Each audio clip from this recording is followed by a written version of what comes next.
नमस्कार दोस्तों, स्वागत है आपका हमारे YouTube चैनल सक्सेस ट्यूटोरियल पर। देखिए बच्चों, आज हम स्टार्ट करने जा रहे हैं। टॉपिक है अपना हाइट एंड डिस्टेंस, ऊंचाई और दूरी। देखिए, हमने जो ट्रिग्नोमेट्रिक आइडेंटिटीज, ट्रिग्नोमेट्रिक रेशियोज के बारे में स्टडी की है, उनको अप्लाई कहाँ करना है, उनसे रिलेटेड आज हम चैप्टर स्टार्ट कर रहे हैं। ठीक है, तो एक बार मैं आपको बेसिक इंफॉर्मेशन दे देता हूँ वापस से, जो हमने लास्ट चैप्टर्स में स्टडी की है। देखिए, सबसे पहले हमने ये देखा था कि जो अपने ट्रिग्नोमेट्री है वो कहाँ अप्लाई होती है, तो वो हमेशा अप्लाई होती है एक राइट एंगल ट्रायंगल पे।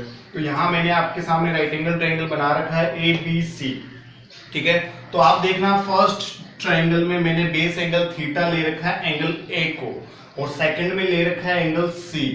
ठीक है, तो इनका क्या इफेक्ट पड़ता है अपने जो रेशियोज होते हैं उनके साथ में। तो देखिए, सबसे पहले जब हमने बेस एंगल थीटा A को माना है, तो यहाँ अपने पास में AB जो होगा वो अपने बेस बनेगा, अर्थात आधार बनेगा, और जो सेकंड लाइन है 90 के साथ वाली वो अपने होगा परपेंडिकुलर, और जो 90 के अपोजिट साइड, लॉन्गेस्ट साइड आपको पता है कौन सी होती है, हाइपोटेन्यूज। इसी प्रकार जो नेक्स्ट नीचे वाला डायग्राम दे रखा है, इसमें आप देखना कि मैंने एंगल C को क्या माना है, बेस एंगल थीटा। तो जहां भी अपने ये दोनों एंगल जिस साइड के साथ में बनेंगे वो अपना बेस होगा। ठीक है, और जो इसके 90 के साथ वाली जो अदर साइड होगी वो अपने परपेंडिकुलर, और 90 के अपोजिट साइड वो कभी चेंज नहीं होती। ठीक है, वो हमेशा क्या रहेगा, आपके हाइपोटेन्यूज। ठीक है, इनको लर्न करने के लिए मैंने आपको तीनों रेशियोज के साथ में रिलेशन भी बताया था इनकी साइड्स के लिए। ठीक है, तो साइन थीटा क्या होता है, P/H, कोस होता है B/H, एंड टेन P/B। इनके याद करने का तरीका मैंने बताया था आपको, PBP, HHB, अर्थात इसको ट्रिक के थ्रू हमने याद किया था, वो थी पंडित बद्री प्रसाद और हर हर भोले। ठीक है, तो इसके थ्रू हमने याद किया था इसको। तो यहाँ ये फर्स्ट रेशियो होता है साइन, फिर सेकंड होता है कोस, एंड थर्ड होता है टेन थीटा, फिर बाकी के रेसिप्रोकल हो जाते हैं इनके जो अदर रेशियोज है। ठीक है, आज हम स्टार्ट कर रहे हैं हाइट एंड डिस्टेंस। तो इससे रिलेटेड क्वेश्चंस किस टाइप के आएंगे, तो देखिए, सबसे पहले जब यहाँ अपने टू टाइप्स के एंगल बनेंगे, वो होगा first angle of elevation and second होगा एंगल ऑफ डिप्रेशन। ठीक है, तो कब एंगल ऑफ एलिवेशन बनेगा और कब एंगल ऑफ डिप्रेशन बनेगा, इसके बारे में मैं इंफॉर्मेशन दे देता हूं आपको, क्योंकि अगर आपने एंगल ऑफ एलिवेशन और एंगल ऑफ डिप्रेशन बनाने सीख लिए, इनको कहाँ कैसे बनाना है। ठीक है, अगर आपसे डायग्राम अच्छे से बन गया तो आपके क्वेश्चन रॉन्ग होने के चांसेस नहीं होंगे। ठीक है, तो देखिए, अब इसको हम प्रैक्टिकली समझने की कोशिश कर रहे हैं। मान लो कोई प्रेक्षक यहाँ खड़ा है, ठीक है ना, कोई भी पर्सन है वो यहाँ खड़ा है। देखिए, जो भी एंगल बनते हैं वो अपनी आंख से बनते हैं। ठीक है, तो यहाँ कोई भी व्यक्ति खड़ा है और वो ऊपर की ओर किसी वस्तु को देखता है। ठीक है, तो पहली बात तो ये कि प्रेक्षक और वस्तु जो ऑब्जेक्ट है उनको जो ज्वाइन करने वाली लाइन सेगमेंट है वो होती है आपके दृष्टि रेखा, अर्थात लाइन ऑफ साइट। ठीक है, तो इस कंडीशन में जो अपने पास हॉरिजॉन्टल लाइन होती है और जो एंगल ऑफ साइड होती है, इन दोनों के बीच की जो स्लोप होती है वो थीटा एंगल कौन सा होता है, अपने एंगल ऑफ एलिवेशन, अर्थात उन्नयन कोण होता है। ठीक है, इसी प्रकार अब अगर इसका रिवर्स देखा जाए, कोई भी जो पर्सन है वो अगर कहीं ऊंचाई पे है और अपने से नीचे की किसी वस्तु को, किसी ऑब्जेक्ट को अगर वो देखता है, ठीक है, तो यहां देखिए, अब अगर हम ऊंचाई में रहेंगे तो वहां हम हॉरिजॉन्टल लाइन जो नहीं कर सकते। ठीक है, तो ये लाइन होगी एक अपने इमेजिनरी लाइन, तो इसको मैंने डॉट डॉट डॉट से डिनोट किया है। ठीक है, क्योंकि ये इमेजिनरी लाइन है, हम कहीं भी जैसे आसमान में है तो वहां लाइन ड्रॉ नहीं कर सकते।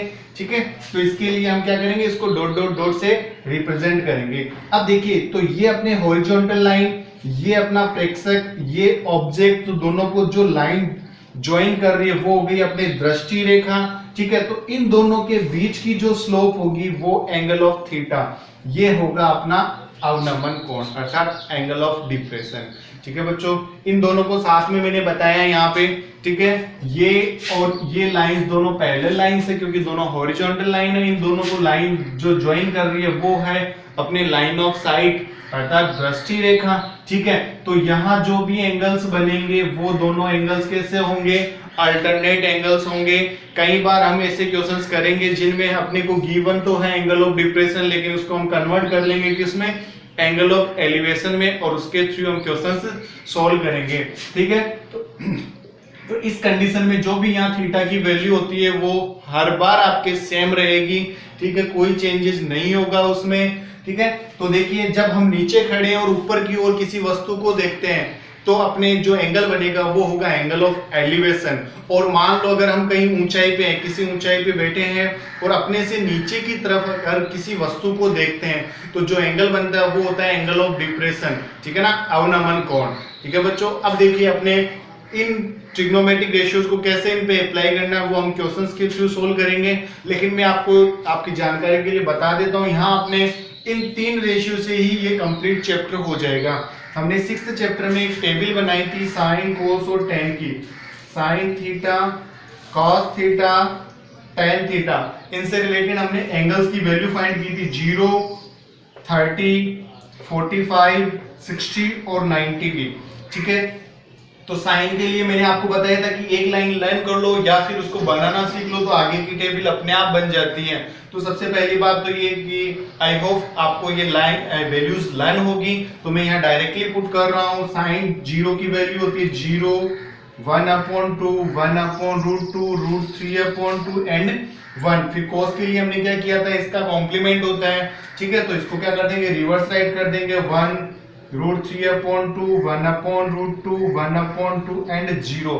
फिर tan की वैल्यू हमने कैसे बनाई थी, साइन में cos का डिवाइड किया था, क्योंकि tan थीटा के लिए अपने पास फॉर्मूला होता है sin/cos। तो ये बन जाएगा अपने 0, 1/√3, 1√3 एंड इनफाइनाइट। ठीक है, तो इन 3 रेशियो से अपना ये चैप्टर कंप्लीट हो जाएगा। तो आपको कोई ज्यादा सोचने विचारने की जरूरत नहीं है। ये चैप्टर अपने 3 नंबर का है। ठीक, इससे रिलेटेड अपने सिंगल क्वेश्चन आता है, एक ही क्वेश्चन होता है जो 3 मार्क्स का होता है। ठीक है बच्चों, तो ये बेसिक इंफॉर्मेशन है। अगर आप यहाँ एंगल्स के बारे में सीख गए, कब अपने को एंगल ऑफ एलिवेशन बनाना है और कब एंगल ऑफ डिप्रेशन बनाना है, वो सब क्वेश्चंस में दिया हुआ रहेगा। बस शर्त ये है कि आपको डायग्राम सही बनाना है। अगर डायग्राम आपके सही बन गया तो आपके क्वेश्चन कभी भी गलत होने के चांसेस नहीं होंगे। ठीक है,